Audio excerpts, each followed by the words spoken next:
ఓం శ్రీ గురుభ్యో నమః. అక్టోబర్లో ద్వాదశ రాశుల ఫలితాలు ఏ విధంగా ఉన్నాయో ఒక్కసారి పరిశీలన చేయాలి. ఇవన్నీ కూడా గోచారరీత్యా చెప్పబడే ఫలితాలు అంటారు. గోచారరీత్యా కూడా మనకి ఒక్కొక్క గ్రహం ఒక్కొక్క ఫలితాన్ని ఇస్తూ ఉంటుంది. ఆ ఫలితాలు ఏ విధంగా ఉన్నాయో మనం చూడాలి.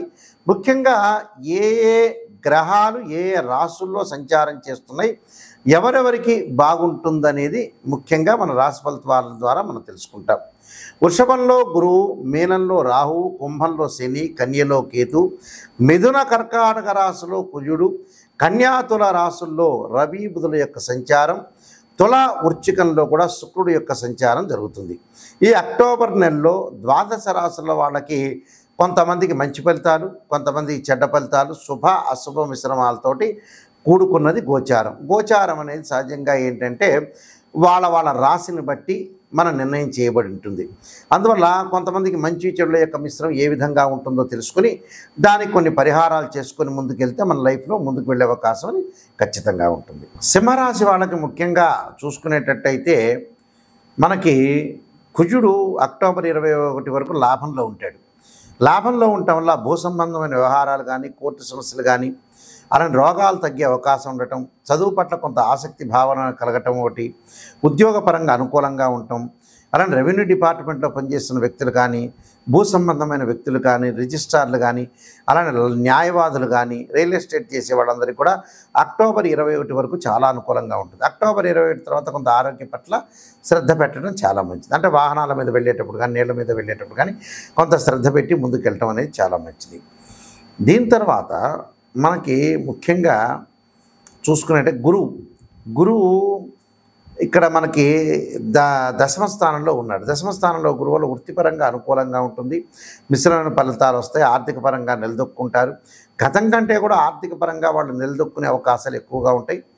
దీంతోపాటు వీళ్ళకి శుక్రగ్రహం యొక్క అనుకూలత వల్ల కూడా వివాహాది సంబంధించిన విషయాల్లో కానీ, అలానే సమయానికి తినటం, ముష్టాన్న భోజనం చేయటం, అందరితో కలవటం, బంధుమిత్రులతో ఆనందం, అలానే బంధుమిత్రుల యొక్క కలయిక, కొత్త సంబంధాలు, నూతన సంబంధాలు, అలానే విద్యార్థులు చదువు పట్ల ఆసక్తి బాగా పెరగటం, ఒకటి లగ్జరీగా వెళ్ళే అవకాశాలు ఎక్కువ ఉంటాయి. బండ్లు, వాహనాలు కొనుగోలు చేయటం, ఎలక్ట్రానిక్ గూడ్స్ కొనుగోలు చేయటం, అలానే విలువైన ఆభరణాలు, వస్తువులు కూడా ఇంటికి ఫర్నిచర్ లాంటివి కొనుగోలు చేసే అవకాశాలు ఎక్కువగా ఉంటాయి. అలానే విదేశాలకు వెళ్ళే అవకాశాలు, ఉద్యోగులకు కూడా నిరుద్యోగ సమస్య తొలగిపోయి వాళ్ళు ఎంతైతే అనుకుంటారో దానికంటే మించిన జాబ్ వచ్చే అవకాశాలు బాగా ఎక్కువ ఉంటాయి. అంటే ఉద్యోగపరంగా ఇబ్బందులు అనేవి లేవు వీళ్ళకి.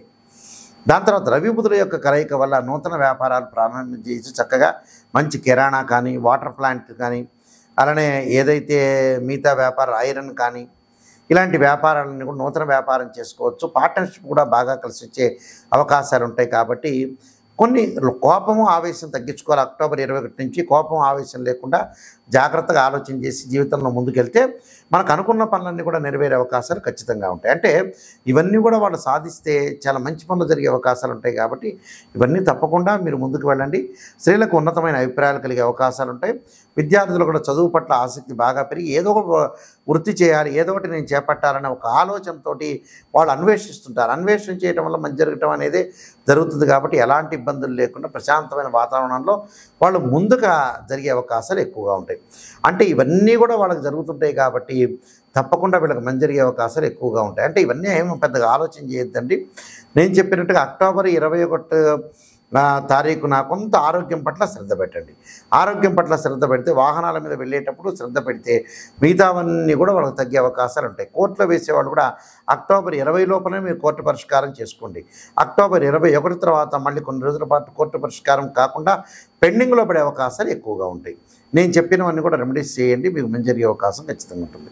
ముఖ్యంగా ప్రధానంగా ఈ రాశి వాళ్ళు ఏ విధంగా అనుసరించాలి, ఏ విధంగా ప్రత్యేకంగా పరిహారాలు చేసుకోవాలి అని అంటే, ముందుగా ఏదైనా సరే వీళ్ళు చేయాల్సినవి కొన్ని ప్రత్యేకంగా మేము రెమెడీస్ అనేవి చెబుతున్నాం. ఆ రెమెడీస్లో సోమవారం రోజున తత్పురుషాయ విద్యే మహాదేవాయ ధీమహే తన్నో రుద్ర ప్రచోదయాత్ అనే మంత్రాన్ని చక్కగా చదువుకోవటం, అలానే మంగళవారం రోజున సుబ్రహ్మణ్య స్వామి ఆరాధన చేయటం, గురువారం రోజున గురువు యొక్క అనుగ్రహాన్ని పొందడానికి దేవానాంచ ఋషీనాంచ గురుకాంచన సన్నిపం బుద్ధిమత త్రిలోకేశం తం నమామి బృహస్పతి అనే మంత్రాన్ని, దత్తాత్రేయ స్వామి యొక్క కవచాన్ని, అలానే శుక్రవారం రోజున అమ్మవారు, అలానే బుధవారం రోజున నారాయణాయుధ్యే వాసుదేవాయ ధీమే తన్నో విష్ణు ప్రచోదయాత్ అనే మంత్రాన్ని, శనివారం రోజున వెంకటేశ్వర స్వామి యొక్క ఆరాధన, ఆదివారం రోజున సూర్యుడి యొక్క ఆరాధన చేయాలి. సూర్యుడి యొక్క ఆరాధన అంటే అలానే మనకి జపాకుసుమ సంకాసం కాశ్యపేయం మహాద్యుతం తమోరిం సర్వపాపగ్నం ప్రణతోస్మి దివాకరం అనే మంత్రం చక్కగా చదువుకోండి. అయితే నేను ప్రధానంగా కొన్ని విషయాలు చెప్పదలుచుకున్నాను. ఇందులో ఆరోగ్యం ఎవరికైతే ఇబ్బందికరంగా ఉంటుందో ఖచ్చితంగా వాళ్ళు ఆచరించాల్సినవి 3 శ్లోకాలు ఉన్నాయి. అవి శరీరే జర్జరీభూతే వ్యాధిగ్రస్తే కళేబరి ఔషధం జాహ్నవీతోయం వైద్యో నారాయణ అనే మంత్రాన్ని, అలానే రవి కుజ శని యొక్క పరిహారాలు చేసుకోవటం అంటే సూర్యుడి యొక్క ఆరాధన, అంగారకుడి యొక్క ఆరాధన, శని యొక్క ఆరాధన చేయాలి. శనికి ఏం చేయాలి? ఓం నమః శివాయ పంచాక్షరి చేసుకోండి, చిన్న సింపుల్ రెమెడీ. కుజుడికి వచ్చేటప్పటికల్లా తప్పకుండా అంగారకాయుద్ధే శక్తి చేస్తాయి ధీమే తన్నో భౌమో ప్రచోదయాత్ అనే మంత్రాన్ని కందులు దానం చేయండి. సూర్యుడికి వచ్చేటప్పటికల్లా రవికి సూర్య నమస్కారాలు చేయండి.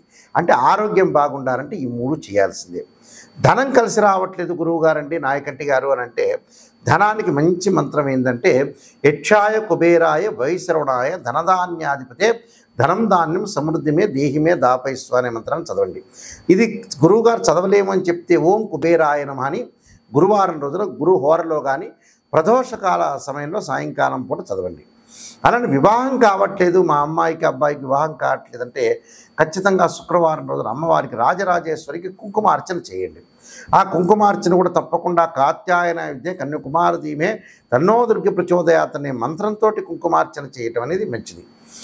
అలానే విఘ్నాలు జరుగుతున్నాయి అంటే గణపతిని ఆరాధన చేయండి. బుధవారం కానీ హస్తా నక్షత్రం రోజున కానీ గణపతిని గరికతో ఆరాధన చేయండి. వీలైతే సంకష్టాల చతుర్థి వ్రతం వస్తుంది, ఆ వ్రతాన్ని మీరు చేసుకోండి. ఓం గం గణపతి అయిన మన గకార అష్టోత్తరంతో మాత్రమే, మామూలు అష్టోత్తరం అవసరం లేదు.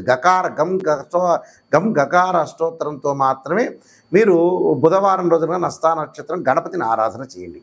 అంటే ఇవన్నీ కూడా అంటే ఉద్యోగ ప్రయత్నాల్లో విఫలమవుతున్నా, ఉద్యోగం రావట్లేదంటే సూర్యుడు యొక్క ఆరాధన చేయండి. సూర్యుడు యొక్క ఆరాధన ఎలా చేయాలి అంటే ఆదిత్యాయుధ్యే సహస్రమూర్తాయ ధీమే తన్నో సూర్య ప్రచోదయాత్, లేకపోతే ఓం సూర్యాయ నమః, లేకపోతే ఆదివారం రోజున తప్పకుండా మీరు చేయాల్సింది ఏంటంటే జిల్లేడు సమిధలు తీసుకొచ్చి ఓం సూర్యగ్రహాయ స్వాహ అంటే సూర్యగ్రహాయ స్వాహ సూర్యగ్రహ ఇదన్నమని ఆజ్యంతో నెయ్యితో హోమం చేయండి ఆదివారం రోజున. అంటే ఉద్యోగ ప్రయత్నాలు సఫలీకృతమయ్యే అవకాశాలు ఉంటాయి. అలానే విదేశాలకు వెళ్ళలేకపోతున్నారంటే రాహు యొక్క ఆరాధన చేయండి. ఎలా ఆరాధన చేయాలి? ఏదైనా సరే మినుములతో చేసిన వంటకాన్ని దేవాలయంలో ఇవ్వండి ఆదివారం రోజున. ఆదివారం కానీ శనివారం దేవాలయంలో ఇచ్చి భక్తులందరికీ కూడా పంచితే విదేశాలకు వెళ్ళే అవకాశాలు ఎక్కువ ఉంటాయి.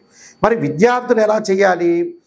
విద్యార్థులకి చదువులో వెనకబాటుతనం ఉంటే దక్షిణామూర్తి శ్లోకాన్ని పఠించాలి. దక్షిణామూర్తి శ్లోకంతో పాటు సరస్వతీదేవి యొక్క ప్రార్థన, శనగలు దానం చేస్తే కూడా విద్యార్థులకి చదువు పట్ల ఆసక్తి పెరిగే అవకాశాలు ఎక్కువగా ఉంటాయి. స్త్రీలు కూడా భగవంతుడి యొక్క ఆరాధన, అమ్మవారి యొక్క ఆరాధన చేయటం వల్ల కూడా మనకు మంచి జరిగే అవకాశాలు ఖచ్చితంగా ఉంటాయి. నేను చెప్పిన విషయాలను కూడా మీరు పాటించండి, మీకు మంచి జరిగే అవకాశాలు ఖచ్చితంగా ఉంటాయి. సర్వే జన సుఖినో భవంతు.